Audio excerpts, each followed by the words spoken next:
If we put aside old ideas about this being a simple story about a calculating social climber or a helpless victim, and look at William Makepeace Thackeray's Vanity Fair with real empathy, we find a beautiful story of emotional survival. Its famous subtitle, A Novel Without a Hero, is not just a cynical joke. Instead, it is a deeply moving look at how we grow up, a story about two very different women who choose completely opposite paths. In a tough world, trying to find a true touch of warmth in a society driven by vanity and wealth. The story begins not with a grand romance, but with a quiet, powerful declaration of independence. Becky Sharp, the daughter of a penniless artist and a French dancer, grows up at the very bottom of the social ladder. In a world where respect is decided entirely by family background and money, she knows exactly what it feels like to go hungry and be looked down upon. When she throws that dictionary into the mud, she is rebelling against the rigid rules of a society that wants to keep her down. She decides to use her intelligence and beauty as weapons to fight her way up. Meanwhile, her friend Amelia is a gentle flower raised in a warm greenhouse. She is rich, pure-minded, and believes in perfect romance. To her, the world is a beautiful place, and she naturally assumes she will marry her childhood sweetheart, George Osborne, and live happily ever after. One girl carries a fierce ambition out in the open, while the other hides her gentle innocence inside a beautiful dream. They step into the world together, completely unaware that the crowded market of Vanity Fair is waiting to test, tempt, and strip away every illusion they have. The real world never lets a romantic dreamer escape its gravity for long. When the shadow of war and bankruptcy hits these two women, they are forced to deal with the harsh consequences of their choices. Amelia's comfortable world falls apart first. Her father loses his fortune, and their high society friends turn away from them instantly. Even worse, the husband she loved with all her heart, George, grew tired of her simple nature, and even tried to slip a secret love letter to Becky the night before leaving for the front. George dies in battle, leaving Amelia alone in a deep well of poverty and grief. She locks herself away in her sorrow, holding on to a false image of a perfect husband. She stays in a state of emotional isolation for years, using the memory of a dead man to keep her cold heart from freezing completely. Meanwhile, Becky, who managed to marry a wealthy but reckless young soldier named Rawdon, experiences a slow, silent suffocation inside the very world she fought to join. Rawdon is a simple soldier who knows nothing about life outside of gambling and war. To maintain their high society status and stay inside the inner circle, Becky has to use every ounce of her social wit. She uses false promises to quiet their landlord and uses her charm to please wealthy, powerful men.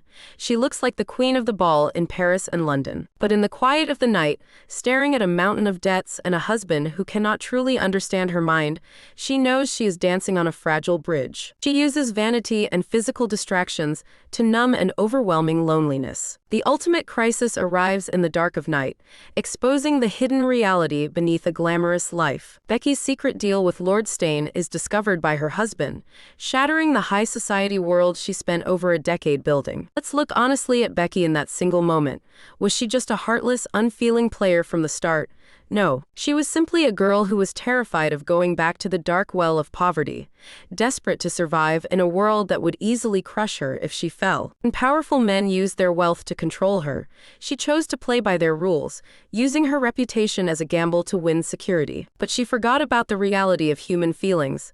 Her husband, Rawdon, despite his rough nature, had truly loved her through all their years together, even turning against his own family for her sake. His rage is the absolute despair of a man who realizes his genuine love was used as a stepping stone. Rawdon leaves her, walking away from his title, and eventually dies in a distant colony.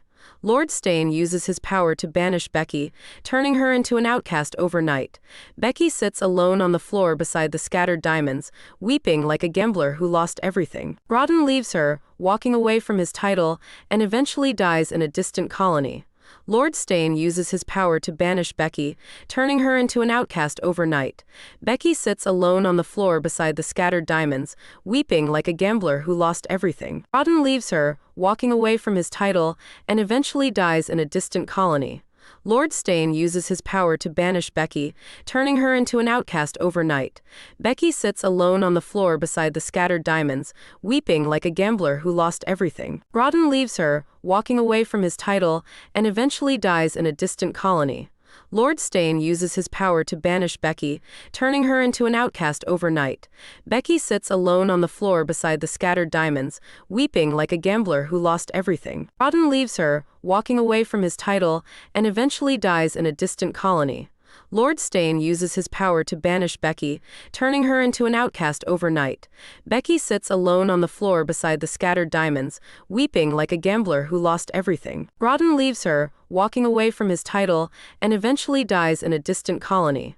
Lord Stane uses his power to banish Becky, turning her into an outcast overnight.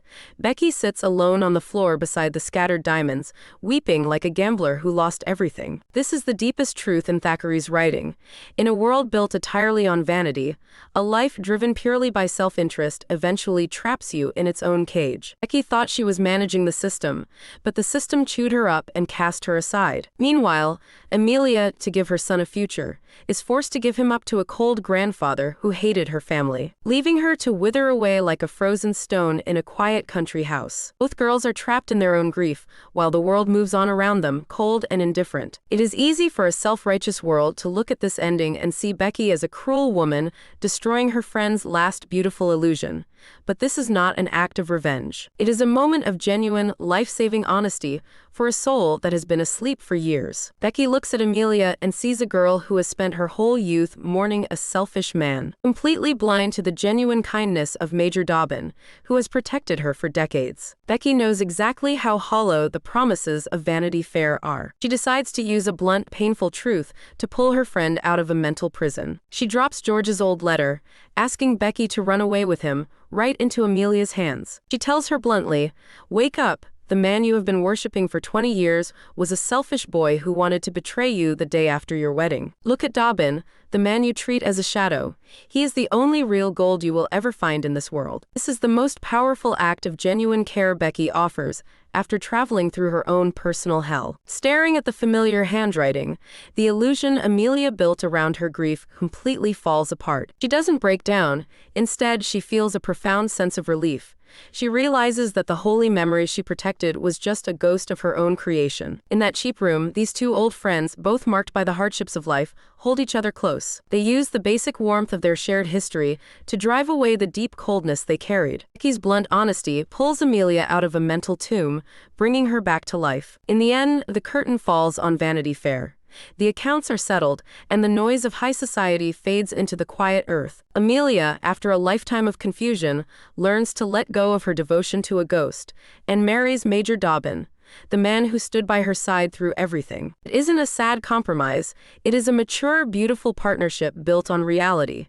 She has learned to protect her peace. And Becky, the remarkable woman who spent her youth fighting the gravity of a cold social ladder, finally lets go of her obsession with vanity. She hasn't changed her basic nature, but she has found her feet on the solid ground. She uses her inheritance to live a quiet life, helping the poor and looking at ordinary people with genuine respect. The glamorous world has cast them out, but they have also let go of the need to chase its hollow promises. Ordinary romance novels usually close the book the moment the characters find safety. But Vanity Fair remains a timeless masterpiece because it shows a deeper truth. True freedom isn't about defeating the world or winning a prize in high society. It is about reaching a point where you can look past the illusions of status and wealth, drop your pride, and choose to live a life that is completely honest and true to yourself. You do not need to buy the false promises of a soul-killing society, and you do not need to trade your life for a safe, respectable cage. Take the clarity you won through your struggles and make it your own unbreakable currency. Make your self-possession an asset that no high society world can ever put a price on. Beneath the polished floors of wealth and vanity, the solid earth is always waiting for you. The moment you drop the pretense and learn to live in harmony with your own truth, you will find your way to a free path that belongs entirely to you. Undefeated, uncompromised, and absolutely free.